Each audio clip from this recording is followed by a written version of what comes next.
Hi, everyone. And we are back today with another rum from the 2023 Rum Advent Calendar from Australia. And today we are going to deal with Husk Distillers Pure Cane 50. And it says this is batch one, which means that they've only done one so far. But I'm sure by now, by the time I get down to it, there's going to be more. Now, Australian distilleries tend to like distinguishing themselves one from the other in a way that I find really quite fascinating. For example, there's the sense of humor of Jimmy Rum. There's the lost still that was retained by Bainley, which is one of the oldest. And of course, everybody loves or hates Bundaberg, which is almost like an Australian institution. Killick does the Jamaican style with a lot of verve and spirit. Husk does things a little bit differently. They are among the only rum makers in Australia who, from cane to cork, as I like to say, are completely vertically integrated. They use their own cane and they are using cane juice for just about everything. So all their rums are, in other words, agricole style rums. Not agricoles, there's a restriction on that based upon the EU regs and so on.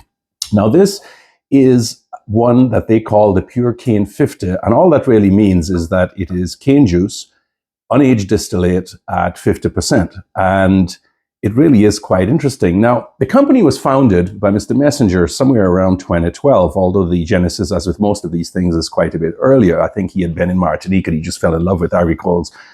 And he decided to make some of his own. And has he ever succeeded? Now, he has done a spiced rum, which I've reviewed, as well as a slightly aged version that I had done also before. And I wasn't entirely impressed with them because if the materials say that this is an agricole, then that raises certain expectations, and neither of them really worked that well for me. So I scored them around 82, 83 points, and I was quite happy with that, and nobody ever argued with me about it, except to mention that they kind of agreed with the indeterminate nature of the rums.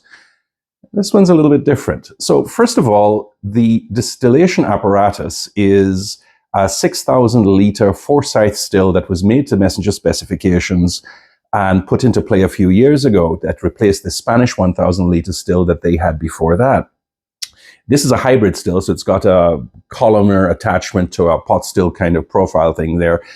They do have cane that is crushed from their own fields that are surrounding the distillery, and the yeast that they use is both wild yeast while it's being crushed, and then they put some commercial stuff in there afterwards, and then they do it for about 3 days and then run it through the still.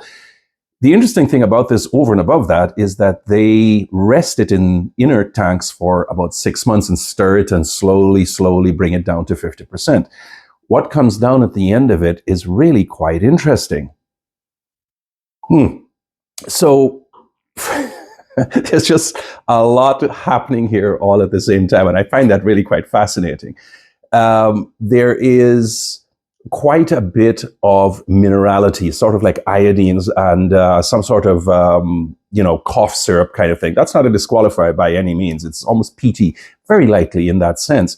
But there's also, after a while, you get some pastries. There's also quite a bit of dusty rooms and cupboards that haven't been aired often enough.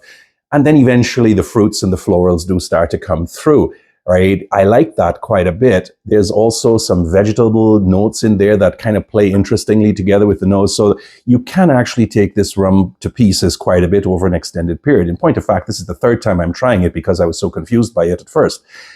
Tasting it is by itself also quite interesting.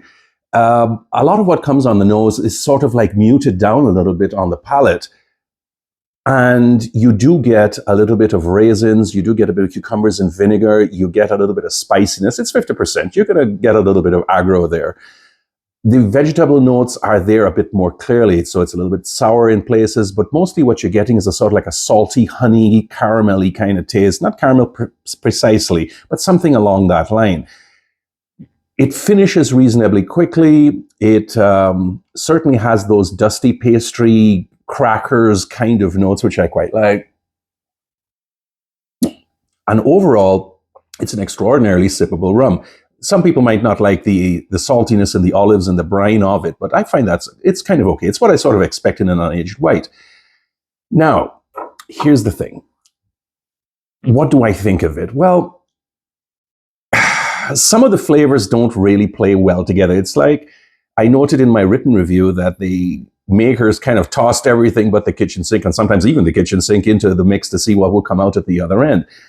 Whatever it is, though, even though the parts are not exactly harmonious, and balance is something that is very difficult to explain it, but it's the way each one flavor doesn't compete with any other or doesn't completely obliviate the others, but they work well together, and you get each one distinct and separate of itself in a way that no one flavor predominates or in some way makes everything else seem like crap. In that sense, this thing works spectacularly. It really is quite good.